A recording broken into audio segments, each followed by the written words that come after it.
What's going on, Adam?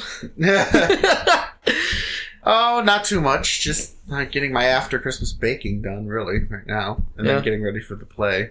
Nice. Yeah, I popped over to your place this morning. It's not like I haven't been here for an hour and a half already. Yeah. Oh, well, that's what it is. How have you been? Good. How you doing, Jeff? I'm good. I've missed doing videos with you guys, but, it's good to be doing another one. Yeah. Yeah. So what have you been up to these days? Oh, mostly working my butt off. I've been very busy, so. Doing any gaming? Yeah. Still playing certain games. Been a lot of, DRG and Helldivers this year. Helldivers, alright. Yeah, Helldivers 2, technically, yes. DRG is what? I don't remember. Oh, Deep Rock Galactic. Okay, that definitely sounds like an Adam game. No, it's more of a, it's like a cooperative first-person shooter. Like you're mining this planet, so you have to go in and mine stuff while the native fauna is less than happy at your presence, and you're a team of dwarves, I should say. Okay, that is not what I envisioned when I heard the name. Yeah, Deep Rock Galactic Space Dwarves. Yeah, exactly. I was thinking it was going to be like a strategic. Yeah, one of your strategic games like Civ 6 or have you played Civ 6 yet? Civ 6. Yeah, I'm pretty sure I played Civ 6. Okay. Yeah, it sounds like one of those, or your Warhammer, or that sort of thing. No, it's Space Dwarves. Space Dwarves, yeah. No, I've been playing Factorio 2 a little bit. I'm way behind there. I haven't been playing one of my strategy games for a while. I just haven't had the time. You have to sit down and put a couple hours into it each time you play, at the very least, and I just haven't had time to do so. Yeah, for sure. Yeah, time is fleeting these days now that we're all grown adults. Yeah. Not nearly as abundant as when we were older teenagers. No, or even when we were in college. It's the top of the hour. Yeah, even when we were in college, we at least had time to do our live streams and a few recording sessions. Yeah, partly because in college, with a fully loaded schedule, you're technically signed up for more hours than working a full week, but it's a little bit more at your discretion when you're going to be working and not working. Yeah. And a lot of the other stuff in life is taken care of. You don't have to deal with so much extra stuff. Yeah. And then it's not is consistent in the sense that you're not going in every day and working a set shift. Sometimes there were weeks where we skipped a live stream because we were stupid busy and running around like nutcases and had a bunch of paperwork. But then other weeks, the first couple of weeks of classes were pretty slow. We had some homework, but it hadn't ramped up yet, and major papers weren't even assigned yet, or Yeah, and now, much in contrast to our college days, here we are at our ripe old ages of 30. Nearly 31 for you. Yeah, don't remind me. I'm trying to forget about that. We'll just call it 30 again for a little while. Yeah, it's your 30th birthday. It's round 2. Yeah. 30th birthday, take 2. But yeah, now that we're in our 30s, we're both working full-time jobs. Tell me a little bit about your current job. Oh, I work in the, I'm a, I don't know what the title would be. My boss calls me head of pizza, but I'm one of the, I guess you call him a line cook at name of college. So I work at a college in the dining services as one of the cooks. Very nice. Mostly dealing with pizza nowadays, but I've cooked every station in the major dining hall. So I still haven't had one of your pizzas. That's one of the things That's one of the things I really look forward to trying at some point. Yeah, at some point. Problem is getting you down here when I'm working. Yeah, that's the big problem.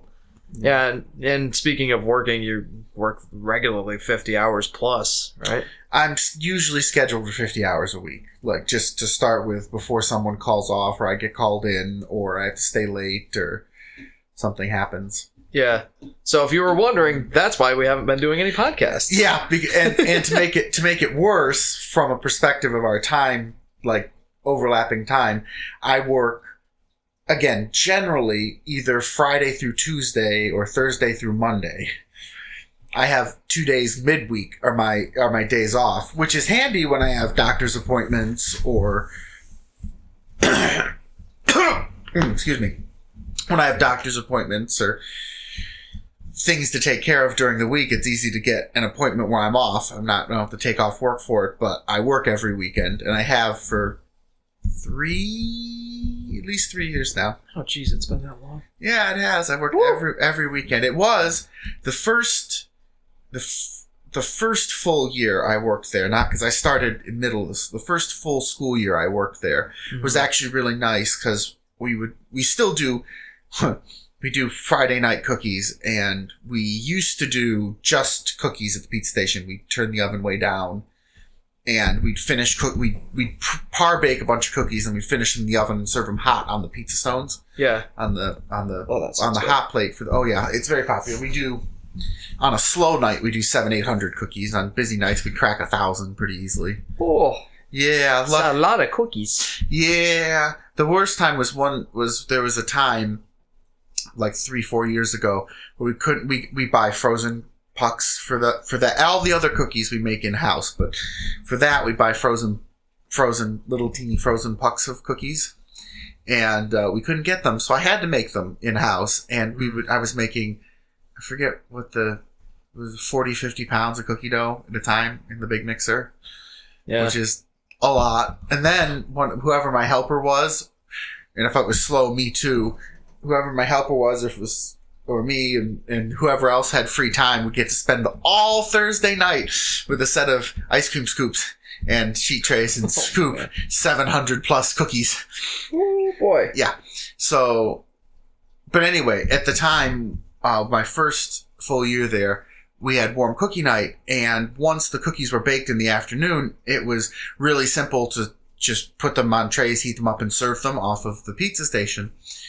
And my presence wasn't required anymore, so I only worked, at the time I was working like 46 or something hours a week, roughly that. Oh, is that all? Yeah, that was my starting, because I would work, at the time I was working Sunday, Monday, Tuesday, Thursday, Friday, or something like that, or Sunday, Monday,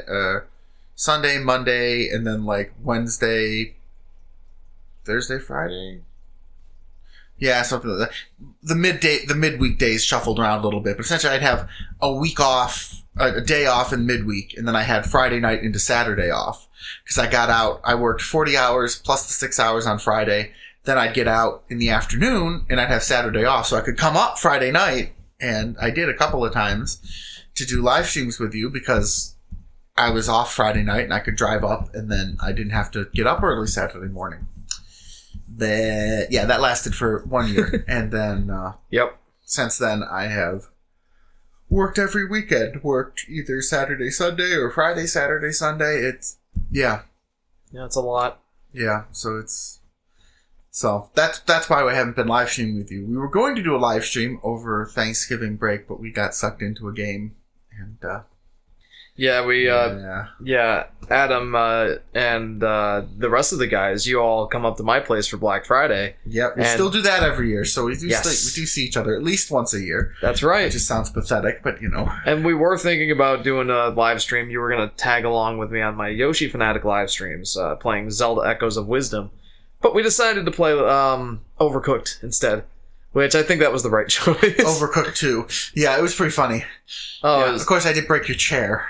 Yeah, that's all right. That was humorous, and that chair was as old as I've never this seen YouTube channel, if not a little older. Yeah, I've never seen a chair break like that either. That was a special something. That was And that chair was on its way out anyway. Well, we ushered it along. Yeah, we sure did. We sure did. Well, let's get back to Volatile Upgrade, though. Oh, yeah. What are you doing right now? then I'm hanging out with my family up at my house. We're in terms of YouTube, I'm still streaming, still making videos. I'm on the Yoshi Fanatic now, which that's still puttering along. We're having a lot of fun there, but I'm working as an electrical engineer. Have been for the last 6 years. Actually, the same job I've been doing since our Volatile Upgrade days. Yep. Which is kind of crazy to think about. Isn't it just? But yeah, it's not too crazy there. It was crazy for a while. I was getting like 50 hours-ish, more weeks than not. And I did request to have a little bit of reduced workload so I could spend some time with my wife and my 2 kids. So that was good. Definitely glad they were accommodating there. But yeah, not too much more else to say, I guess. As far as the home front goes, it's pretty status quo. Yep. All right, Volatile Upgrade. Adam, you joined the... Well, you were one of the founding members. I remember trying to come up with a name. Yeah, no, that was tough. That was such a process. And, yeah, we eventually... One of our names that we thought about, one that you proposed, actually, was the Brotherhood of Volatile Gamers. You remember that? Yes, I do. I was thinking of another one, but yeah. I think our Steam group is still called that. I believe it is, yeah. We have some...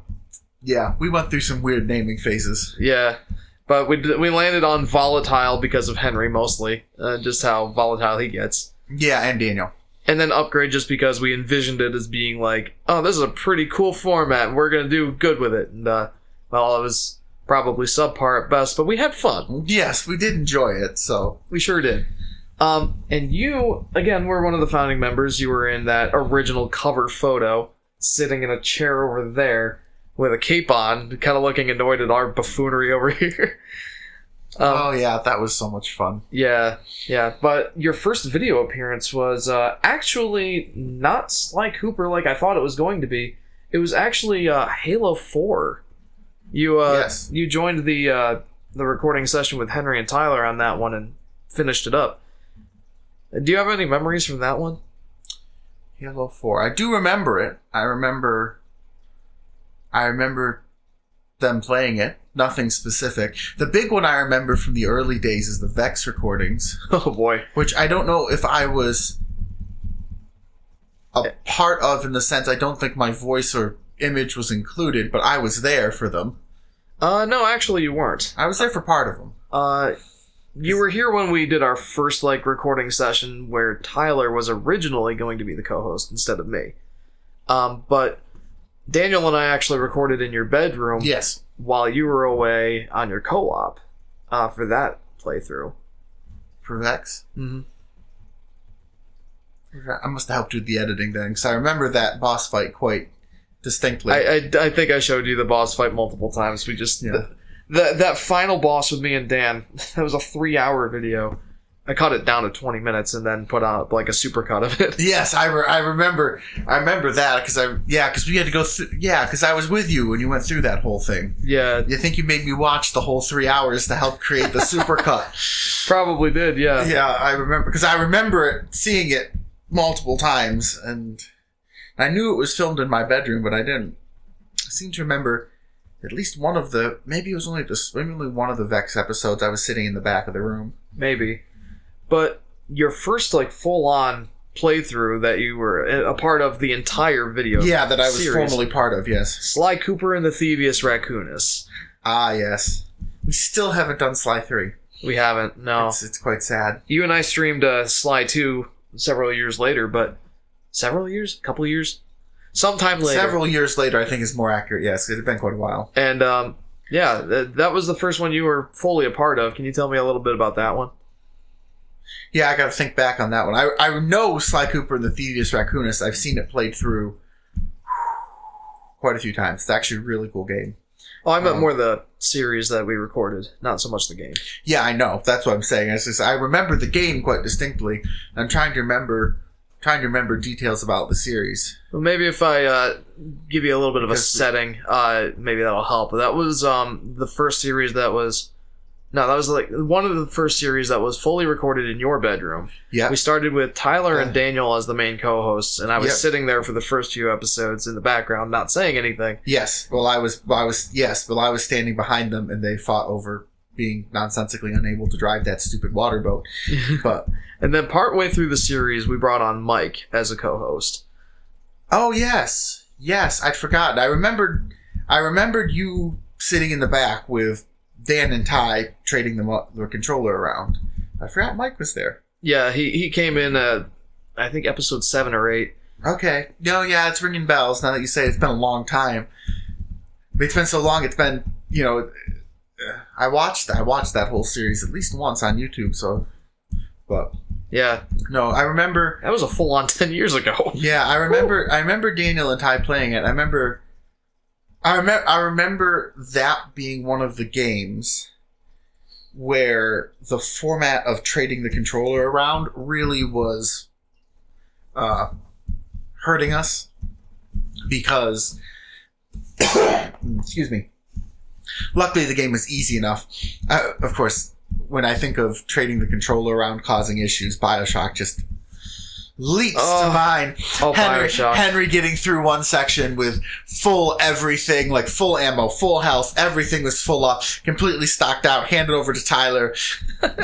Gets then to the next section, he's got nothing. And it's like back to hard mode for Henry. Oh, that definitely was hard mode for Henry. I'm going to talk to him about that a little later. Yeah, no, because you're interviewing everyone. But yeah, I remember that one. But we saw similar to a much lesser degree issues with that sort of stuff in Sly Cooper, because there's a lot of mini games, sort of sub-level bits that are uniquely controlled. Mm-hmm. And because we're constantly trading off, took a lot longer to learn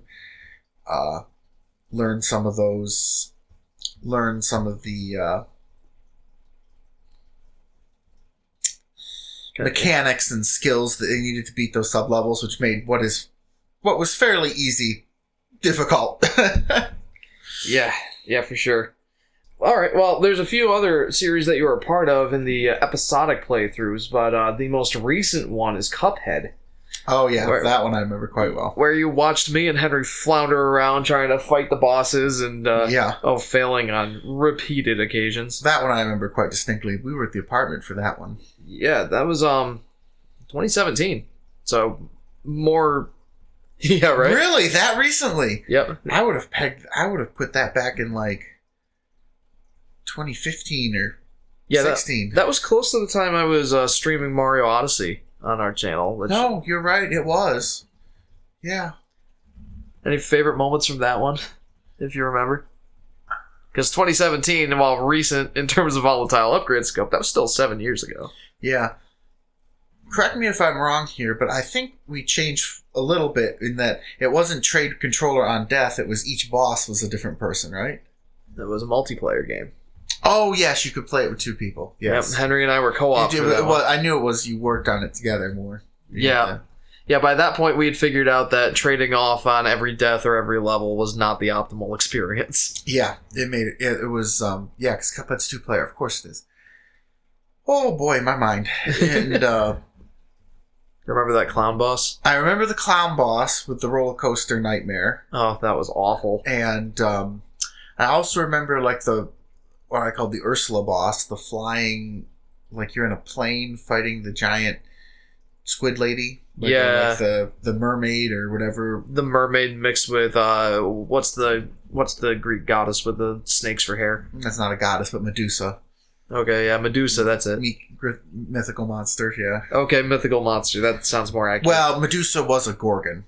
Medusa was specifically a Gorgon, which is, the Gorgon would be the monster with the snakes for hair. Gotcha, yeah. It was a mermaid mixed with Medusa. Oh, that was crazy. Whew, that was crazy. Now I'm having flashbacks. Yeah, that one was rough, and then I remember the final boss fight. And I can't remember which one of you it was, but it was like there was only ever one of you alive, pretty much. Like the final boss fight, unfortunately, was an episode that never got aired. Oh yeah, we didn't put that one out, did we? Well, we couldn't. Halfway through, Henry tripped over the microphone cord and corrupted the entire voiceover, so that one never got finished.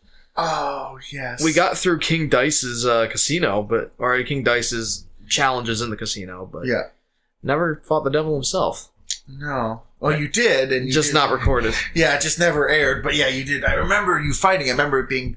Okay, that's all coming back because you were so upset about it because it took so long to beat the first time, and we just decided we'll come back later and do it, and later never came. Later never happened. Yeah. Yeah.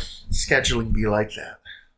Well, let's see. What else were you a part of? You were a commentator on Yoshi's Woolly World.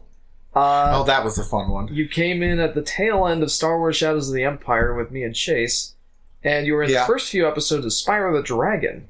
So that's your repertoire as far as the episodic playthroughs go. Yeah. But where you spent the most time on this channel was in our live streams, where we co-hosted every, Monday and Wednesday?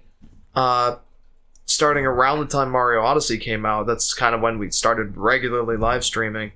Was it with Mario Odyssey or was it before that? We did a Road to Odyssey. We did the Road to Odyssey. I started with Sunshine. With all the lead ups in the 3D Mario games, which was in retrospect was an excellent way to do it because it was it really gave the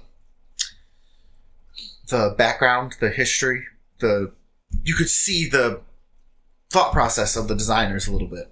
Yeah. And it kind of drummed up hype for the game, too. Obviously, we didn't have a great turnout, but, short little tangent here.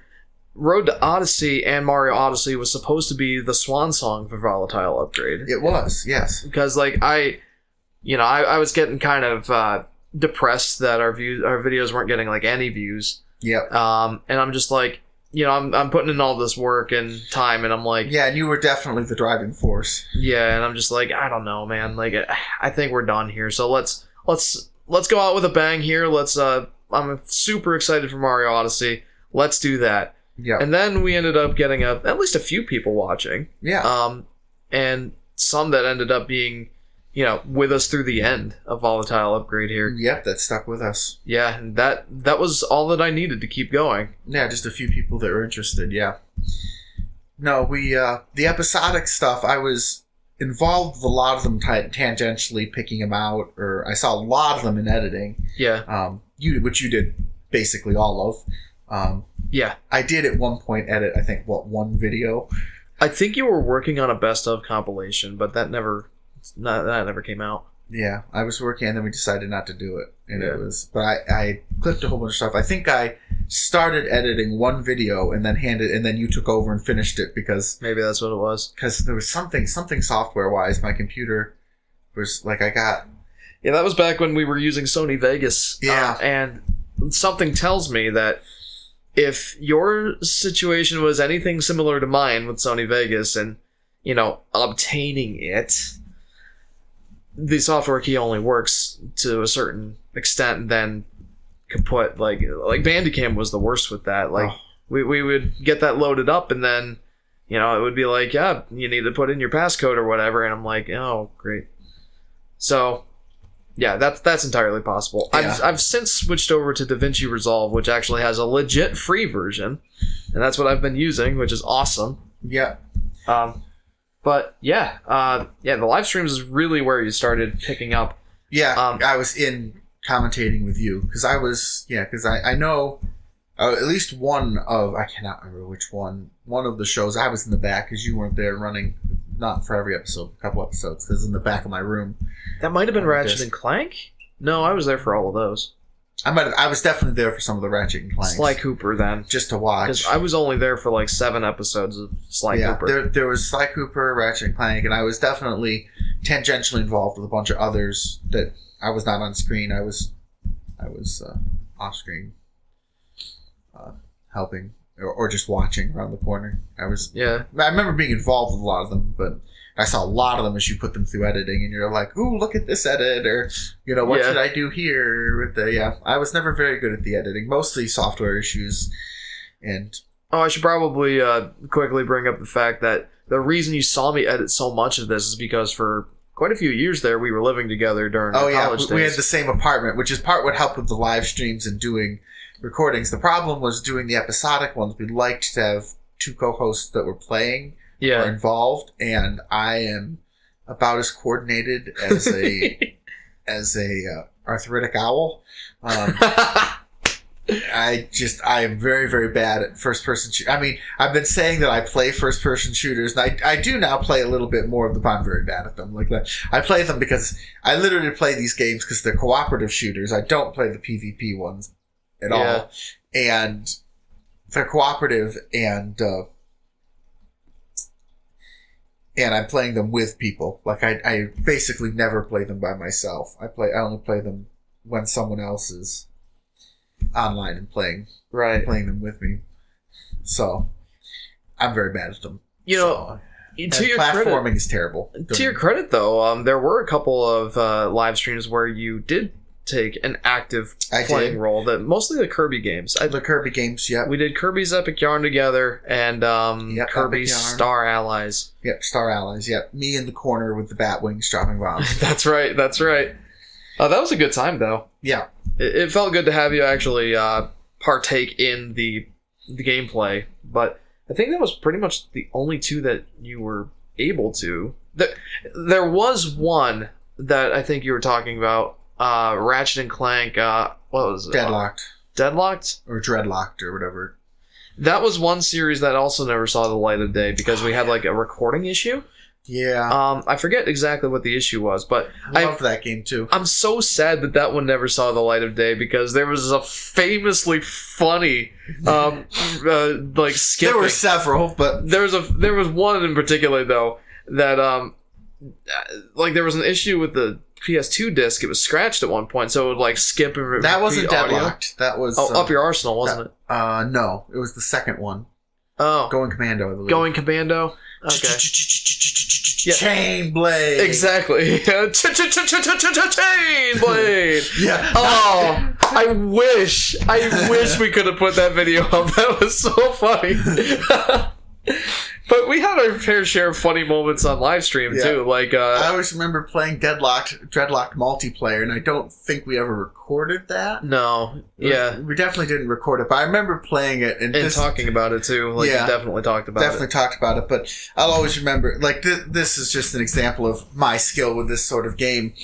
Is that like I was okay in the combat sections. I would use all the weapons that didn't really require aiming. Mine launcher, throws the mine, then it goes and finds its target. Yeah. You know, sort of all the weapons that were sort of to whom it may concern in that general direction. Oh, that's an awesome phrase for that. That's so funny. Yeah.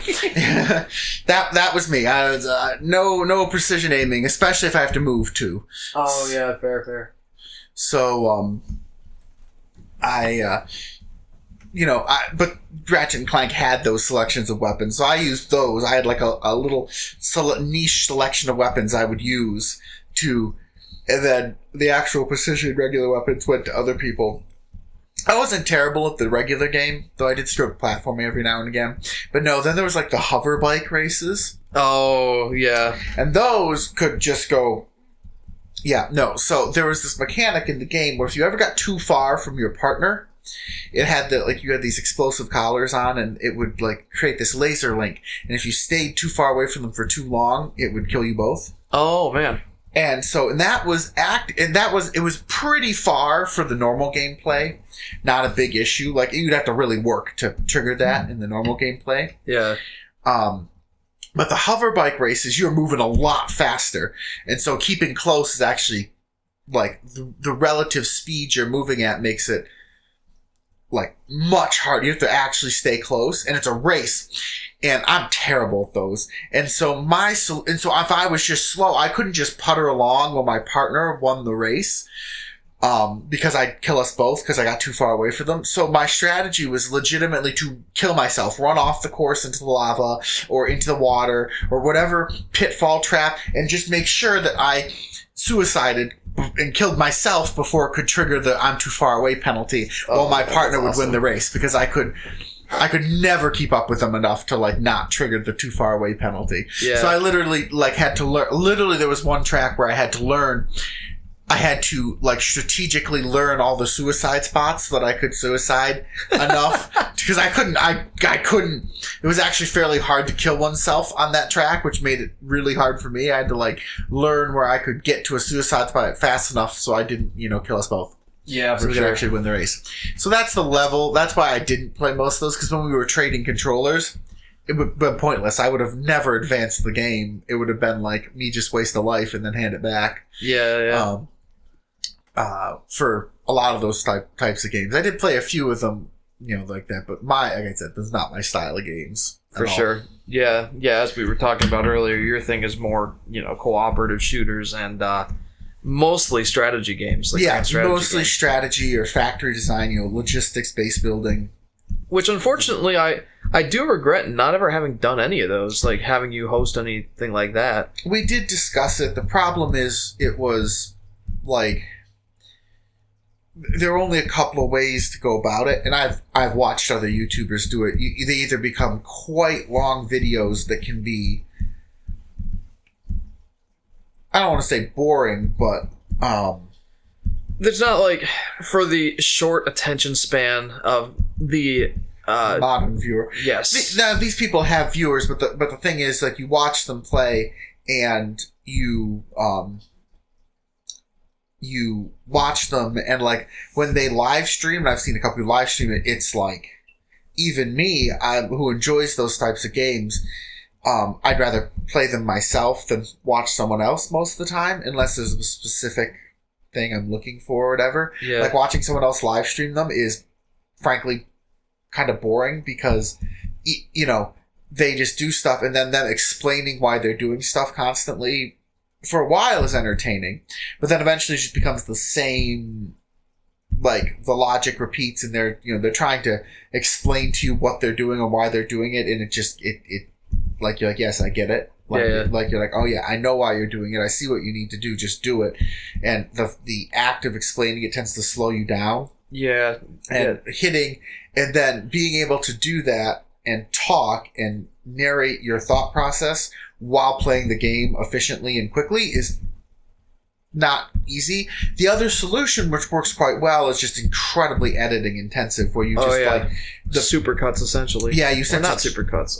The opposite of a supercut. Yeah, a lot of cuts. Yeah, you just string together a whole bunch of little cuts, and the person who's playing has to remember to stop and like say, oh, this is what I did, and then you sort of cut to that point, and you just sort of, and then the person playing has to, which I think I could do that, but then it's a lot of trimming, snipping together a lot of different pieces, and going through tons and tons of footage to condense it down to sort of the salient points of the game. I think that the ideal setup for a game like that is live streams, where like it's not particularly like time oriented. People expect longer play sessions on live streams, and like you have time to, for a game like that, you'd have time to chat with your chat. But we never did that, and I think mostly just because we were more interested in you and I co-hosting. Yeah, and it was mostly me playing and you commentating, which I think was a pretty good combo. And honestly, it worked well. Yes, like you were able to like look in the game and like, solve the puzzles while I was avoiding being shot at in Uncharted, for example. Yeah, there were some fun ones where it's like you're so concentrated on the combat, and I'm over here with like a notebook. Yeah, okay. Oh, like can you strafe over that way? I need to see that symbol. and just like, are you kidding me? It's like dodge roll 3 times sideways. So perfect. Trying not to get shot while I'm like trying to solve the puzzle on the go. So funny. I did that for my brother a lot when we were younger, which is part of how we came up with the idea of the channel, or my place in it, the co-hosting and stuff, is that I always loved watching my brother play games and sitting there behind him. There's a lot of games where I figured out what he was supposed to do, and I'd be like, do this, Dino. Like, do this. He'd be running the controller, but do this. Like, stop futzing around, just do this. Yeah. Like, or solve the puzzles and looking over his shoulder and doing that. And I find you tend to have a little different perspective because you're not as the twitchy action guy is what you're doing with your fingers. You're taking in the game more as a whole, which for really good games is nice. For bad games, it gets very bad very quick. But for sure. Fortunately, we played mostly good games on this channel. Yeah, not a lot of bad ones. There were a couple, but pretty much all the ones that you and I did together were pretty high tier games, I would say. Yeah. Not all of them, but most of them were pretty good. We tended to cherry pick a little bit. We only have so much time. Any favorite series that we did live streams of? Favorite live streams? Favorite series or favorite live streams? Favorite series.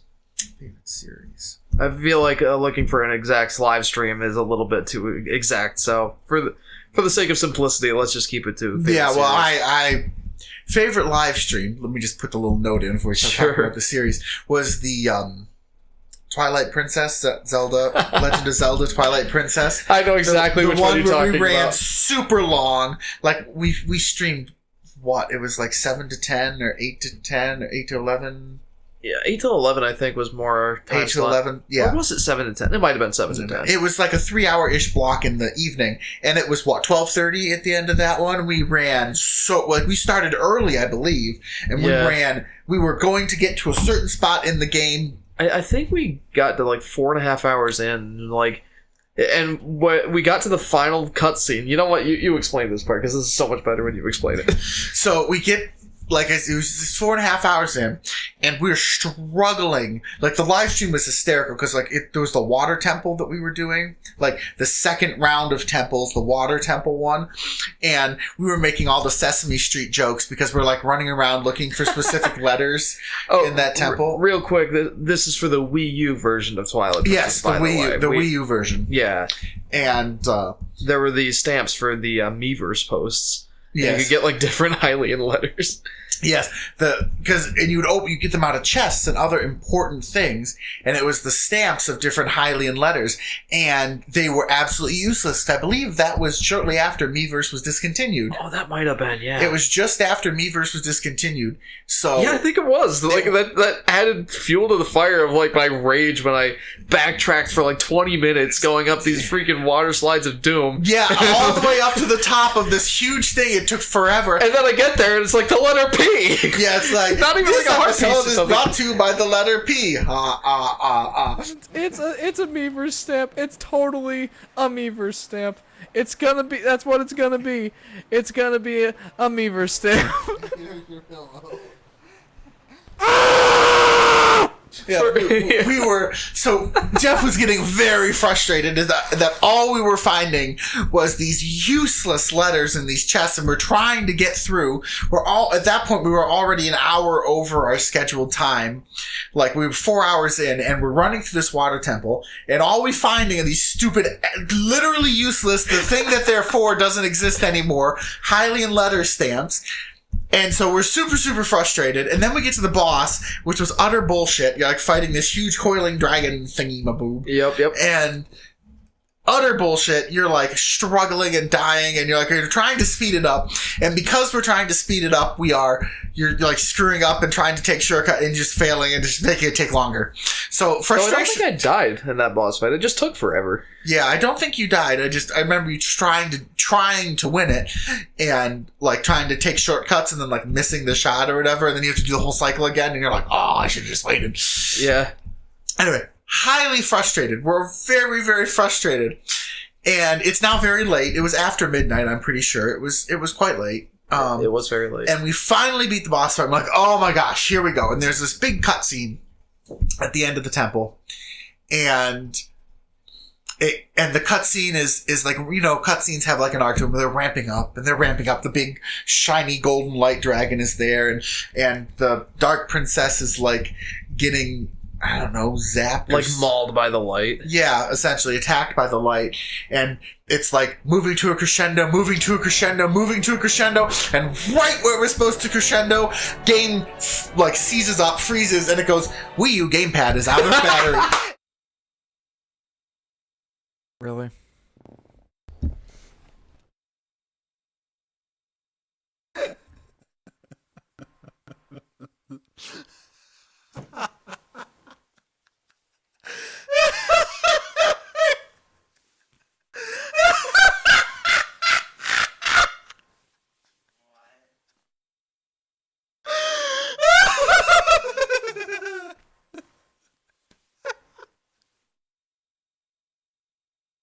It's over now. I know inside. I was so broken. Oh my gosh. That one was my favorite one. That was so long. Favorite series, though. Overall, let me get back on topic here. But that was, yeah. Favorite series. Boy, that's actually quite difficult. We did a lot. I guess it is, isn't it? Like, I'm afraid we never did. Did we do a series on Breath of the Wild? we did. You were. We in did, right at the last end, couple yeah. episodes of that. Yeah. Yeah, because I forget why. It was at the beginning, actually, right after Mario Odyssey, and I streamed that like six weeks before you got to be a part of it. And there might have been like a production going on at that time. There was something happening that I wasn't available, which upset me for missing the first part of it. But I saw you play it the original time you got it. Yes. I did, which we didn't stream. That was just for enjoyment. Yep. Because that was before we started the streaming in earnest, I believe. That's right. Yep. Yeah. So I missed big chunks of that. That was a really good game. I don't know if it was a favorite series. Let's see. Let me run through some names that might help you out here. Yeah, well, I'm thinking actually one of the best ones was actually Skyward Sword. Oh, Skyward Sword. Yeah. Because it was really fun to stream that. But it was also fun to watch me waggling. No, that was part of the entertainment, is that we can actually film the person playing it, trying to use the motion controls, and you got quite good at it. But there was this one guy that, I had to fight him and, cut his shield to pieces before I could do it. Yeah. And, it was just one of those things where the giant moblins, and, yes. they had this giant wooden shield, and you have to, cut it 5 or 6 times before you could actually get to him. Uh-huh. So, I cut his shield, jumped over him, and then you had to slice him 20 times in the backside over, so I'm just Yeah. I don't think you can shield his. Oh, you can.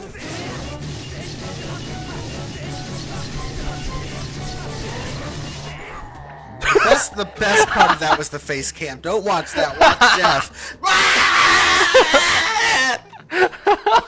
Did you ever? I can't remember. I think it was Daniel who had the utter cheap technique. Oh, the paper in front of the yeah, Wii he had a paper in his hand, and he would block the Wii sensor to make it think he was stabbing. I think it was a piece of. I don't remember if you ever used that or it was Daniel, but he had a piece of paper that the Wii, when he flicked it in front of the Wii sensor, it thought it was going like this. Yeah, and it would make the stab motion because it was really hard to get the stabs to register. Yeah, and it was. And so I don't know if that was. If you tried that, it was mostly... No, I didn't. It was Daniel. I struggled as a result of not using that cheap trick. Yeah, you were... Oh, yeah, you refused to use the cheap trick. It was Daniel who did. But yeah, Skyward Sword with the watch, being able to see the... And I still say that was a obvious... From my perspective, as a watcher of the game... I thought that was a really well put together Zelda game. Obviously, the controls... It was a big hamper on it, absolutely. Yeah. The biggest one, probably. Yeah, obviously... I loved the presentation of it. The art style, not as fond of, but I liked it. It's got my favorite music in the entire series. Oh, yeah. The Ballad of the Goddess, so good. Yeah, it's got some really good music in it. The art style, not my absolute favorite art style. I more prefer Breath of the Wild. Breath of the Wild, kind of a between cell shading and Twilight Princess, sort of. Yeah, though Twilight Princess was... That was especially good on the Wii U. Yeah, Twilight Princess was really good in terms of the art style. It was... You know what was actually... I really liked it, but it was... I think Breath of the Wild sort of found that lovely middle ground. Oh yeah, it's really nice, and definitely hides the fact that it's running on underpowered hardware. Yeah, but the story in Skyward Sword especially, and I know you're a sucker for stories in video games. Yes, very much. I'm a sucker for stories. I think the story was the strongest aspect of that game because it's the beginning of the Zelda timeline, and it did such a good job. It did such a good job, set the tone really well, and because it was the beginning of the Zelda timeline, it. How can I explain this? Majora's Mask does an excellent job of this too. It threw off not entirely, but it threw off some of the trappings of the standard Legend of Zelda story. Yeah. That a lot of the games were very focused on the standard Zelda story up until this point. Majora's Mask was a big detour. Yeah. And I think I love the Majora's Mask story, which is up there. I take it away, and then that's kind of why I liked Twilight Princess. Very strong underlined story, but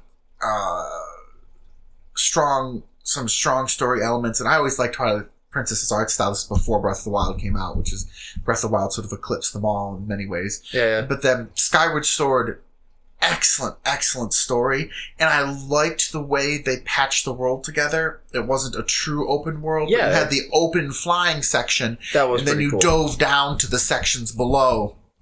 Really good way to connect the world before the true open world of Breath of the Wild came out. And I think Breath of the Wild had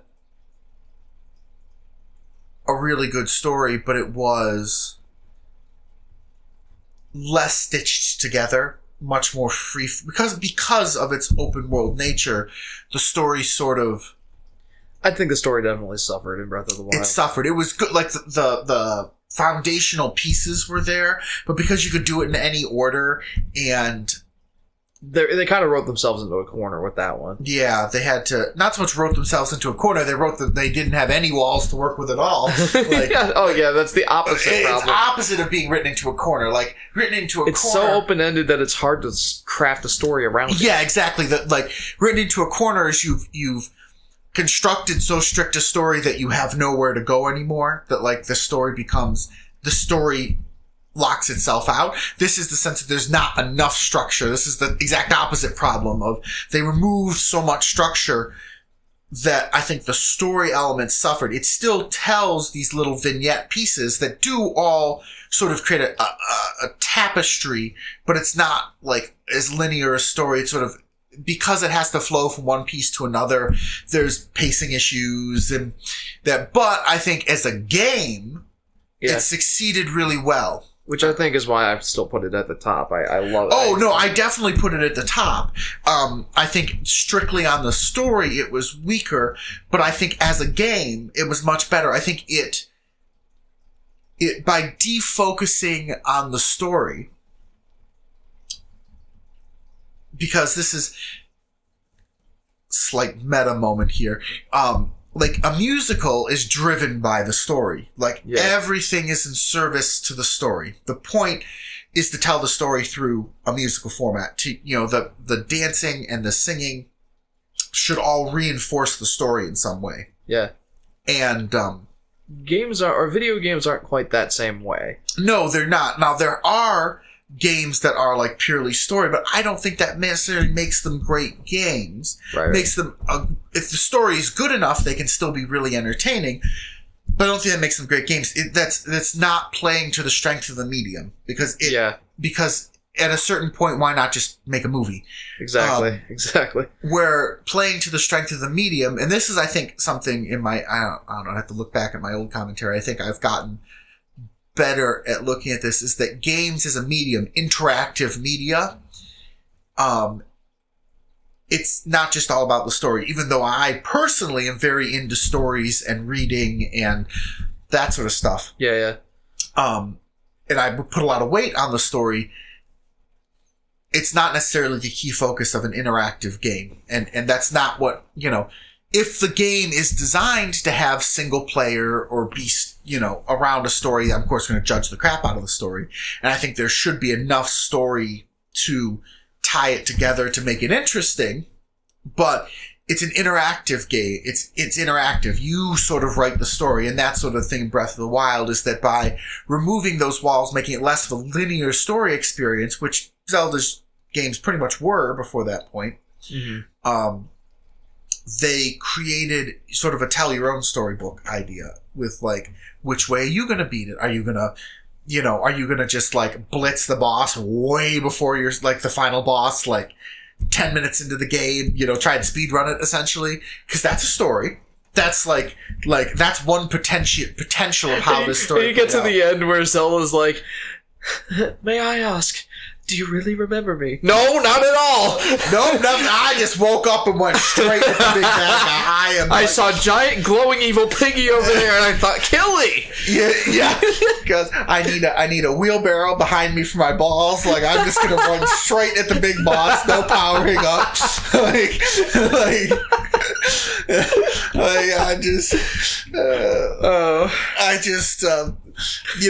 That is a potential story, which does, some of the cutscenes don't work then, but like You see what I'm saying? Like, that's a way to play the game. It's a way to do it. And you can do that. It leaves it open. Or you, like, the hyper-methodical person that is going to, like, get out the map and, like, grid search their way across every single thing before you attempt to tackle the big bad. Big bad boss, you know, and like that's another way to play it. And the game allows you to do that, and the story doesn't adjust totally to fit that, but it does.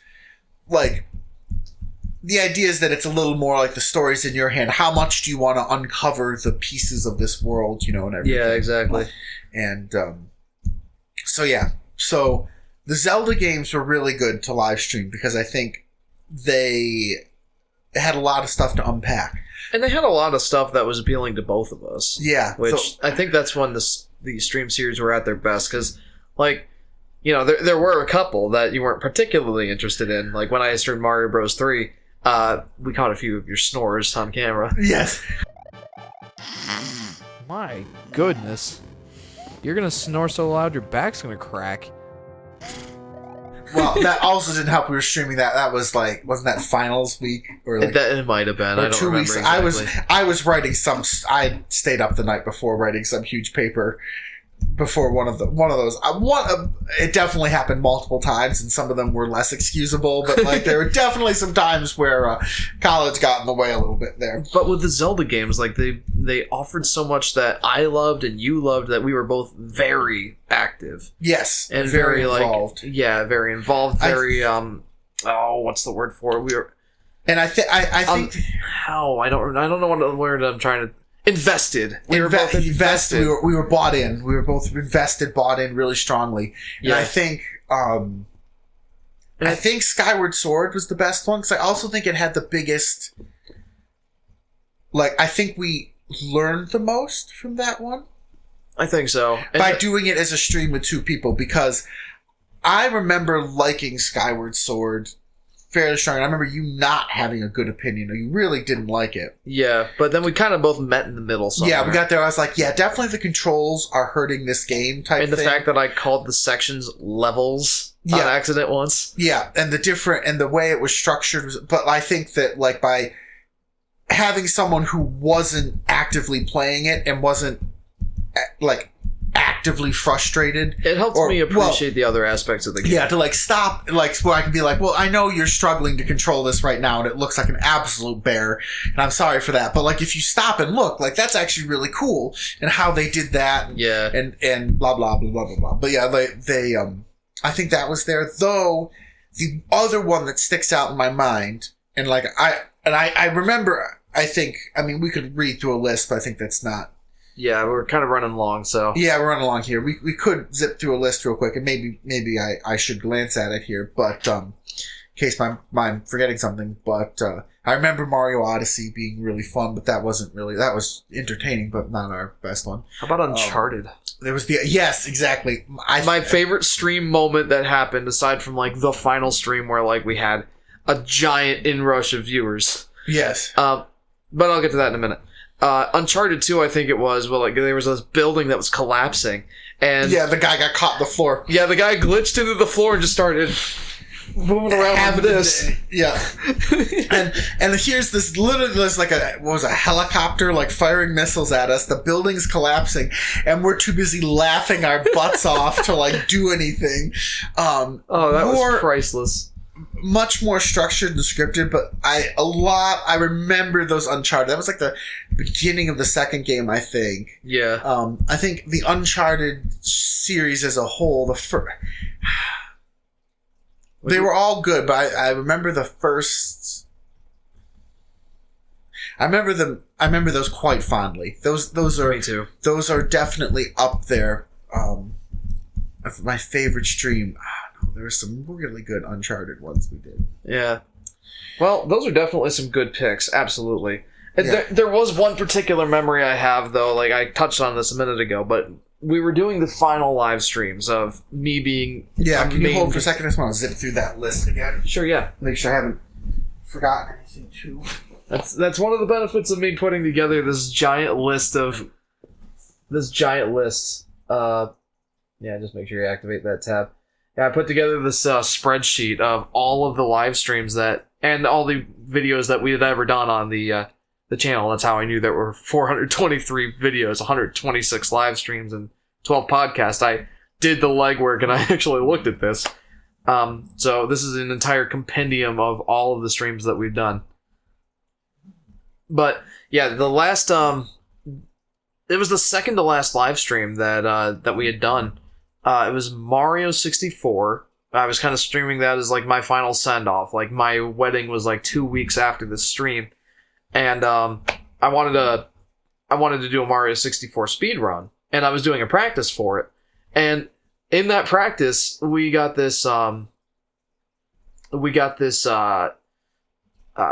raided by this larger streamer. I forget his name. What was it? Fearsome Fire. Yes, it was. We got this giant raid from Fearsome Fire. He had like 1,000 people watching him. He's like, let's go find someone that doesn't have anyone watching them. And like, I remember watching this stream that he did as part of this, and he's like, this guy's perfect. Like, there's nobody watching. Let's go make his day. So then we got like 400 some people watching the stream, like all just saying Fearsome Fire raid, and like you were trying to keep up with those comments like crazy. Oh my gosh, yes. And they got us to 420 subscribers, which had doubled our subscriber count up to that point. They wanted to get us up there for the meme status. Yes. And I'm just like, oh man, you guys are tuning in at the worst possible time. Like, we're almost done streaming here. Like this is our second to last live stream. Yeah, we were almost done. The only But that was a really cool moment. Yeah. Though I will say this, the final live streams we did were really surprisingly, that's when we got like a bunch of people and everything. It was kind of a melancholy moment. Though of the live streams, we mentioned this earlier, but Sly Cooper 2. Which is what, Honor Among Thieves or whatever? I think so. Yeah, I think it's that one. Sly Cooper 2. That one personally was, I love that series. So You got another co-host. yeah, Come on. Yeah, you know you want to. There you go. Make yourself comfy, friend. yeah, and of course he's in the middle of his grooming cycle. Mom just finished oiling him down, so he looks like a crazy. He looks like a crazy dog. She hasn't combed him out yet. Still a very pretty dog. Yes. You're just gonna pet him for the rest of this. Yeah. But yeah, you were saying? Personally, Sly Cooper 2, I don't think as a live stream I'd put it as my absolute favorite, but it was really fun to do. Yeah, it was. As a game. But yeah. But no, those final ones, that was... Yeah, we knew it was time to pack it in. We had originally thought, like as you were saying earlier, we'd originally thought to shut it down. Super Mario Odyssey was going to be our swan song. Let's do a series of live streams, whole history of the Mario games, of the 3D Mario games, and then work our way up. Super Mario Odyssey, we do it. And once it's done, we're done. We pack up Volatile Upgrade. And we actually got enough viewers to, not many, but a few, enough to interest us and keep doing the live streams. Yeah, and that was great. That sort of put Volatile Upgrade on life support for several years of live streams and stuff, because we were not as friends, not really, but like in terms of physical distance, we were, heading off in different directions. We just, at the time, Daniel was, I don't know if he was back yet he was in Ohio, and, Henry was off and away, and we weren't physically close enough to get together our lives were getting too busy because, filming the edited series takes a long time. It was a huge block of hours to get the episodes filmed. We'd actually get everyone sitting there for like multiple, like all day blocks to get through a game. Yeah. And then it required a ton of your time on the back end for editing, and you were getting busier, and everything. Yeah, I was still happy to do it, obviously, but oh yeah, you enjoyed doing it. Just it was a lot of your time and everything, and we weren't much help with it. So right, but yeah, I think the live streams definitely helped us like reinvigorate, even though we weren't planning on it, reinvigorate our channel, because it was easy enough for us to sit there for 3 hours at the end of the night. We were living together. Yep. And it's like, all right, just got to set up the microphones. And we had them as permanent fixtures and just like swung them over to us during live stream time. We literally left everything set up. It was like a matter of, I think, what did we get it down to? Like less than 10 minutes before the live stream, we'd rush Something over. like that, yeah. Like we'd finish dinner, rush over. You'd get your computers out, and we'd like plug everything in, do a really quick check, slide the mics in. Okay, here we go, folks. Yeah, so it was just a lot easier for us to do it that way. Yeah, and we essentially, our living room was essentially a recording studio. And we phased out the episodic playthroughs at that point, and just in favor of the Let's Plays, just because it worked so much better for us. Mm-hmm. But that didn't last forever, and we did end up, after I moved out, got married. Our channel was kind of on hiatus there for a while, but we ended up coming around and doing podcasts. Yeah, we did a few of those, 12 in total. And I think that was a lot of fun to do. It was definitely a different direction for the channel. Not many people came along for the ride with us on that one in terms of viewership. It was definitely like a tangent that people are like, they didn't subscribe to the channel for podcasts. They subscribed for gameplay. Mm-hmm. But it was more just for our own gratification and enjoyment. I enjoyed doing those a lot. Yeah. It was hard to find time to put them together. That's what ended up killing it, is we just all ended up, like you said, in terms of like work schedules and physical locations. I was only available late in the evenings, and Henry had to get up early. And then Daniel also had his job at like starting at 1 a.m. or something like that. 11 a.m. 11 p.m. So 11 p.m. So it was like impossible, because it was like, it was a puzzle that there was no solution to. Yeah, like nowadays there'd probably be like a really tight window, like from like 8:30 to 10:30 at night. Like if I got right home and we could, just a bare 2 hours. And then my problem is my kids don't go to sleep until 9 or 9:30. Yeah, and then you're not available till 9:30. Dana has to at 10:30. So it's even a matter then, of, like there's just no way to make it work. We'd have to catch either day I'm off. So Wednesday or... Yeah, but then it would be during the day, which Henry's working and you're working, so that's out. Yep. So it'd have to be... it would be later in the evening. It'd have to be essentially a late evening slot once your kids are in bed on a day where Daniel isn't working. And Henry would be willing to stay up that late, which means he probably couldn't be working the next day. So we'd have to like... It's almost impossible. Yeah, what I'm trying to say is theoretically possible. In practice... Holy cow.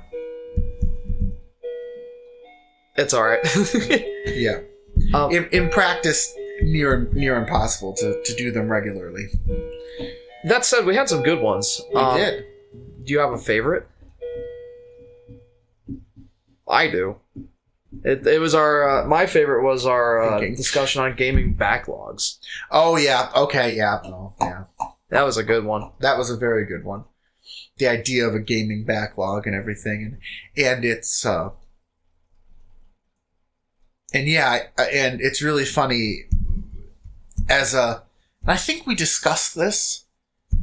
I think we discussed this at one point during the podcasts, but how our gaming consumption habits have changed. Yeah. And I keep feeling it changing more. Like, I still love playing games. Like, don't get me wrong. Like, I still do it. Like, most evenings when I get home from work, I'll get on with them. But my consumption, like, I used to be one of those people that was like on the Steam sales. I had this big wish list. I'm like looking at all the different games and my genres and everything. Now I see a game on my wish list go on sale or like a new release, and I look at it and I'm like, yeah, I don't have time. Yeah. And a lot of the times it's like I have so many games that I have and want to play that something very, very... Either one of my friends has to get into a game that would be cooperative, and they're like, you have to get this so we can play it together. Then I'm like, okay, yeah, sure. If we're going to play it together, that's that. Other than that, there's like only my favoritist... Yeah, there's a word for it. Excuse me. Series I get. Like the ones that I really, really enjoy. And if I don't enjoy it, I'm not playing it. Like I consume games purely for my own entertainment, and it's gotten even stronger than that for games. I've started doing it with books. Mm-hmm. So there was this thing up until a few years ago. I would, like, if I started a book, I would almost never put it down. Like, not put it down. I, of course, would read it whenever I had time. What I mean is I would finish a book I started. And that was like, it used to be when I was younger. If I started a book and it was in the series, I finished that series. Like, I found it like as a point of pride. Like, if I started a series, I'm going to finish it. So I was fairly selective, you know, when I was series, but at the time I was reading so many books, over 100 a year, that I had a lot of time where I'd like finish all my, like, I have a list of 8-10 series or authors where I'm like, as soon as they release a book, I'm reading it. These are like the big, the ones that I like, my favorite series. I'd be caught up on all of them and I'm just looking for stuff to read. And of course there's a huge amount. So I'd be like paging through. And so my standard was kind of low. I'm just like looking to kill time with reading, and I'm reading and find something. Oh yeah, it's pretty good. I'll read it. But as my time has gotten more and more crunched over the years, eventually it was like, well, if I don't like, I'll read the whole book, but if I'm not like super into it, I won't finish the series. I'll just like read the first book. I'm like, sorry, you didn't grab me with the whole first book. Yeah. There. And then there've been other ones where it's like the first book really grabs me, but then they get into the second book and it isn't as good as the first book, and the series sort of feels like it's degrading.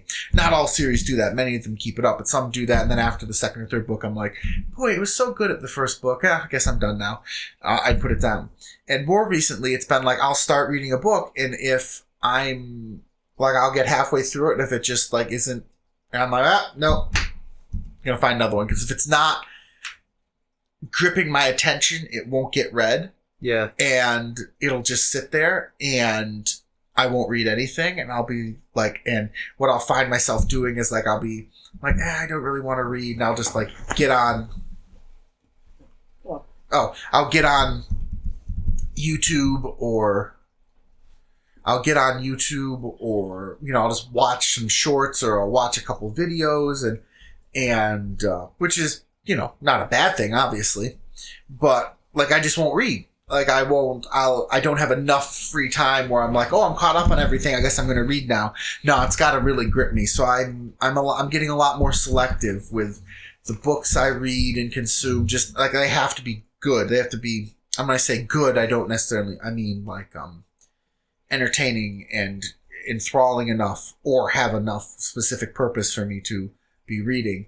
Otherwise, they won't get read, and and so same thing with games, where I've gotten, like, I'm not following the most recent releases of everything. I do follow a few, and sometimes things pop up on my, horizon, and I still get, caught up in new releases and stuff periodically, but I'm much more discerning, I guess, on what I'm going to put my time into, because I have so much less of it. Yeah, I'm in the same exact boat, and we discussed a lot of this on that podcast, which it was a great podcast. Yes, we did.